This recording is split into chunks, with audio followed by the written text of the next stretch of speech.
Now, the moment you've all been waiting for. This is exciting. It's been, I don't know, say a week since I last talked to my cell phone. And that was me telling you not to believe everything you see on the internet. And then I told you maybe you should believe everything you see on the internet. Because, well, I had to buy some stuff. And it's here.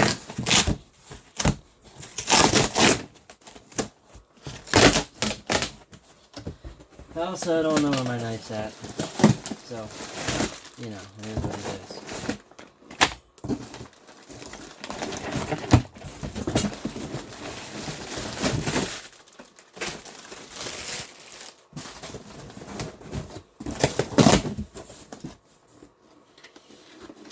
Of course, gotta have the stickers.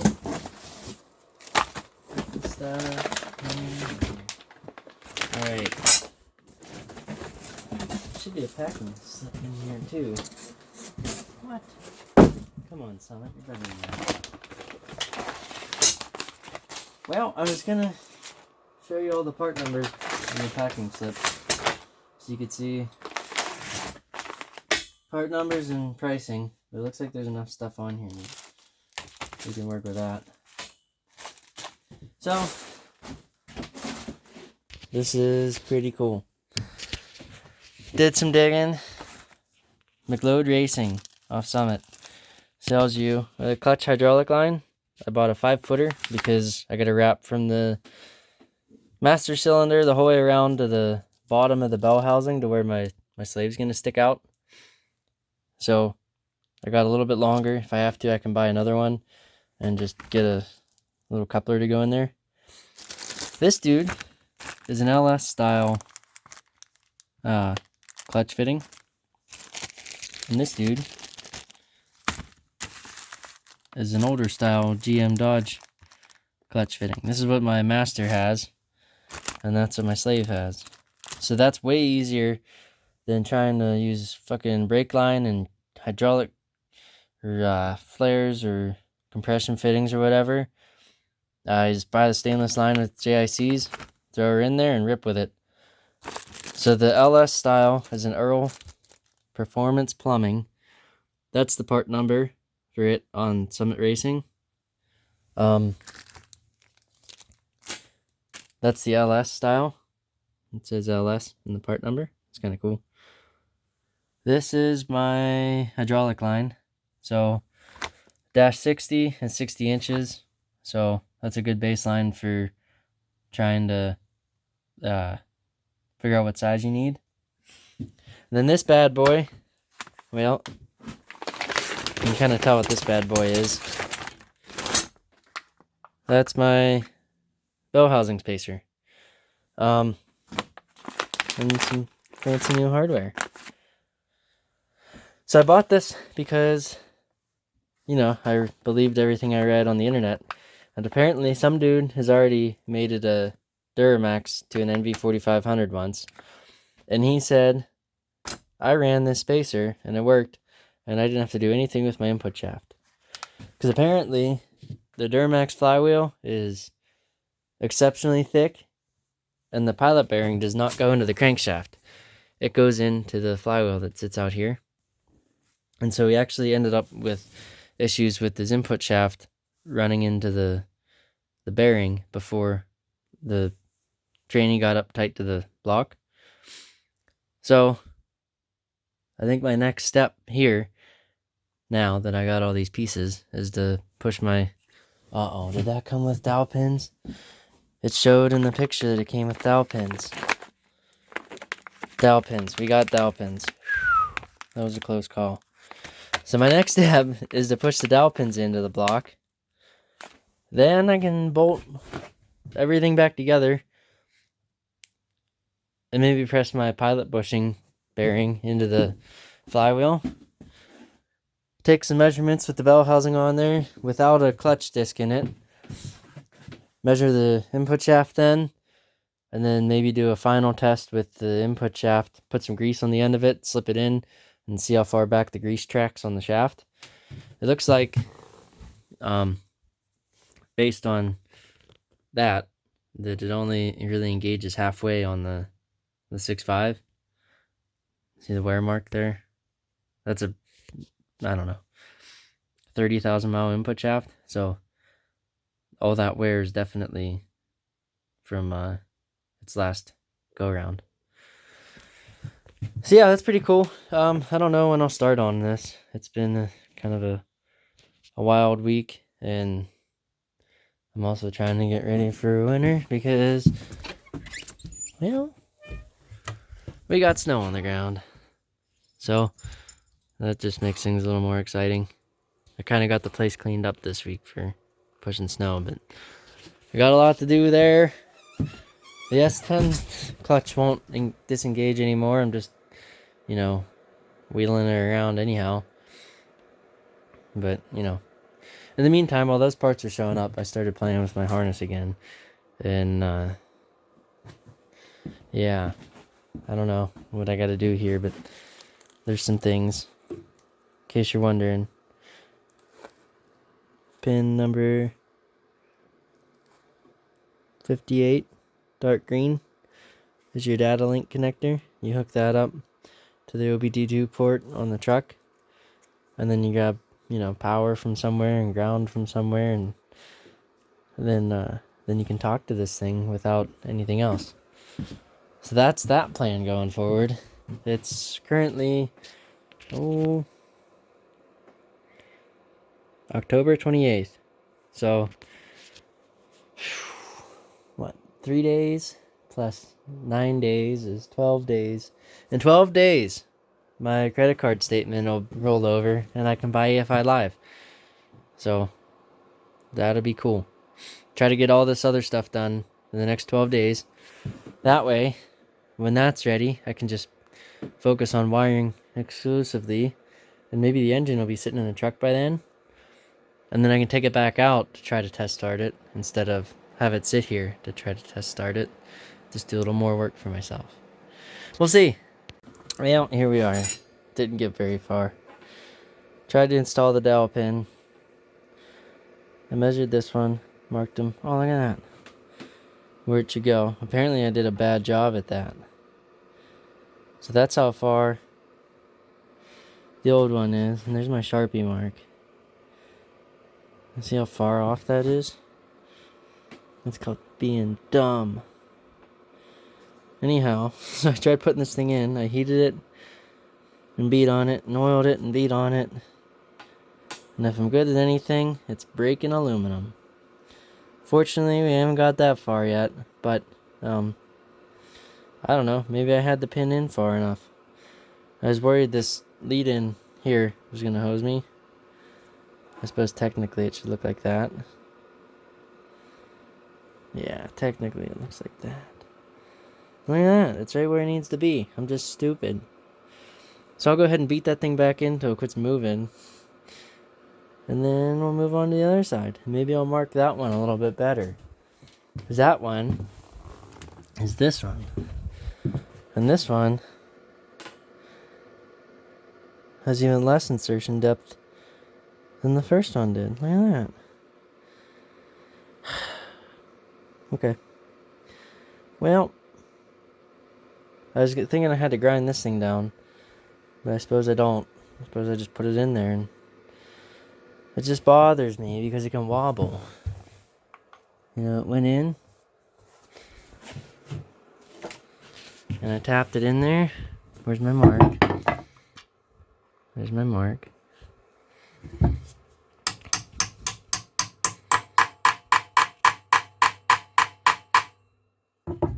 But I can still do this.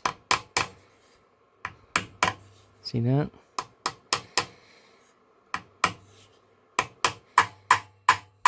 So, I don't know, maybe a couple thousands is okay. It's going in a one ton. That doesn't much matter. That's probably fine. Where's pin number 2 at? Let's see how tight it is in here. That's a pretty sloppy fit. How tight is it in here?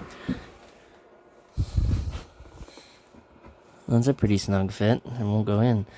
Great, so we have to beat it onto the bell housing, or beat the bell housing on it like we did last time. That's fine. Yeah, I don't want to go on there either.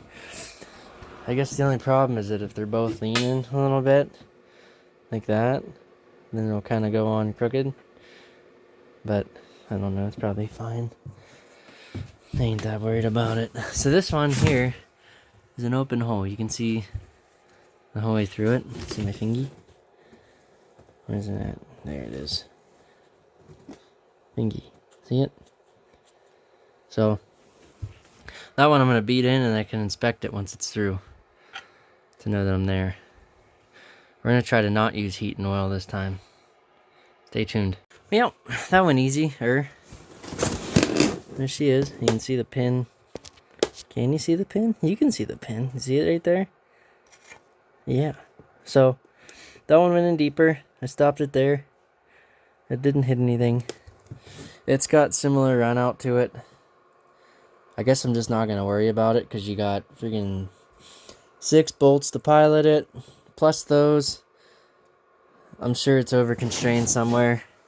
And it'll hold it just fine. Sorry about that sideways camera. I think I said I wasn't going to do that anymore. Okay. That's it for tonight. It's 7 o'clock. Time to get showered and go to bed. So, maybe, just maybe tomorrow, you'll see a transmission hanging off this old gal. Probably not, because that thing's not light. And that thing's high off the ground. And I don't feel like picking that thing up to put it on there. We'll see if I get the tractor out or not. I gotta move the snowplow stuff around anyhow, so maybe. Well, folks, we got some great news today. If you look closely, you can see a piece of aluminum between a piece of aluminum and a piece of aluminum. And all 3 pieces of aluminum are tightened down good. Even more exciting though, we're busting out the tape measure. Because it's longer than the calipers. So I already measured this once. I'll just give you the quick rundown so you have a general idea. This guy is... Ooh, I don't know if this is going to work. If you square up to that. Yeah, about 7 inches. Right? I laid my level on it earlier and... close enough to call 7 inches. That's from measuring from this pilot bearing shoulder back here to the bell housing face. This face here. Which is the same as this face here. Right? Because that bolt's tight to the bell housing. So, then I went ahead and did the same thing here where I took a tape measure. And then if you square up to the end of that thing, right about there, and then hold the tape so it interferes nicely. How about that? Yeah, I got about 6 5/8 too. At least to the chamfer. So, that's kind of cool. Because then when you measure from this surface, I'm relearning all this. From the face of the flywheel where the bearing's going to stop to here is, oh, I can't remember the number. Call it 6 1/4 maybe. How's this? Just bring it over to the face of the flywheel. 6 1/2. I don't remember what I did last time. But I ended up getting, hear me out, 3/8 of an inch. I'll double check this math again one more time when I'm not holding the phone. But the wear mark on here is right in the order of, 3/8. Man, the camera being offset's rough. But, say 3/8 of an inch there. If you're being sloppy. Anyhow, the math worked out to where that was perfect. I'm going to double check the math because I got 6 1/2 this time. So, you know, I'll put this on pause, double check my math, and then do it again. And then I'll unpause it. You know, someone's been drinking tonight, so there's that. But anyhow, I'll let you know what I find. Okay, I made a little diaphragm. From the face of the bell housing to the inside of the flywheel is 6 7/8. From the face of the flywheel to the outside, from the face of the bell housing to the outside of the flywheel is 6 3/8. The pilot bearing is a 1/2 inch. So if we shoulder it into here, you take 7/8 minus a 1/2, and you get, I don't know, 2/8. So it's gonna stick out 1/8 of an inch. And this thing's got this cool little groove on here. Maybe that's to show you that it's fully seated. And so it'll stick out a little bit from the face of the flywheel, which will give us an extra 1/8 inch in engagement. I forgot to measure that thing accurately. Let me do that real quick, and then we'll pick up from there. So as I was saying, I got all of my measurements that I needed, and with the transmission here, I measured to the end of the shaft right here without the chamfer. This is about a 1/16 of an inch. Come on, phone. There you go. So I measured to here, not to here. So it's 5/8 to there, 9/16 to there.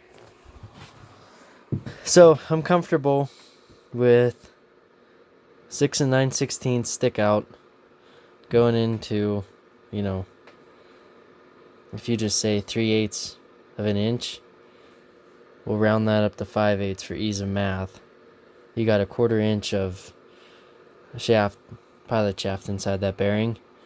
Plus our little bit of stick out here, you'll have 3/8 of an inch or so, which is, you know, real close to what it was. So I ain't worried at all about that, which is fucking awesome. And now all I gotta do is bolt this guy to my transmission, slide it all together with the pilot bearing pressed in, and maybe bolt a friction disc on. I'm gonna bolt the Duramax friction disc on there, and then that way my input shaft just slides right through it. It'll make it a lot easier for trying to line it up on the floor in the shed. And then I'll make sure that, you know, there's no clearance problems here. Maybe, just maybe, I should measure the thickness of this and the thickness of that. Oh, I don't know where it's at, but my 6.5 flywheel, the greasy one. Man, I am just sucking right now with words. I'll measure the 6.5 friction disc and the Duramax friction disc, and make sure that they're the same thickness.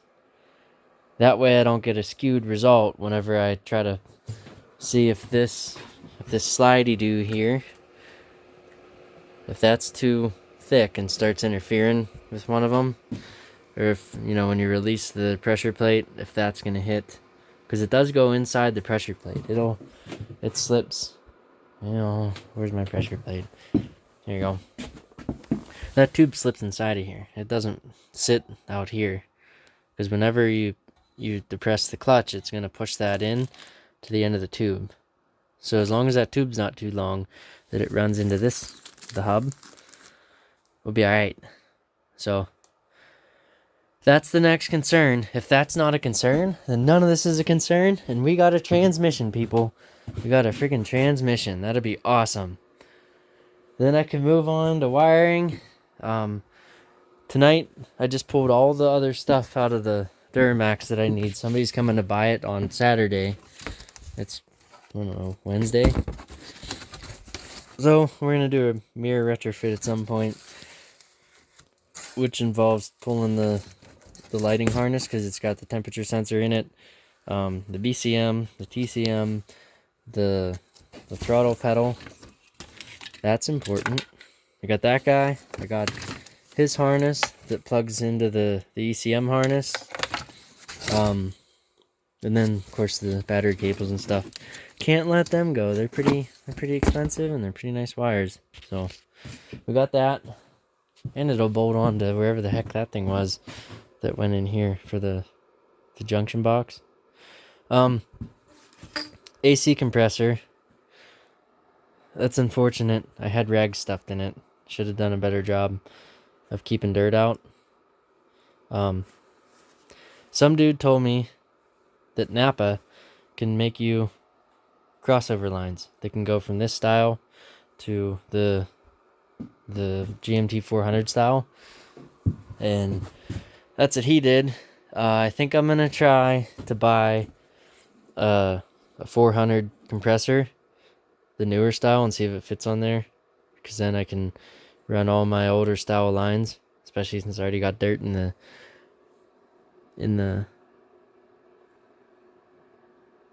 Denso, which is unfortunate. I'm sure that makes better AC than any of my 400s ever did. But, you know, way she goes. Or I'll just run it for a little bit until it blows up and then replace the whole shooting match. Options. Anyhow, that's where we stand. I think I'm gonna go to bed. It's like 8 o'clock now, so same thing. Gotta go to work tomorrow. But then tomorrow night, we're gonna try to put that in there, I think, which is gonna be pretty sweet. So, yeah, that's the end of her. Have a good night.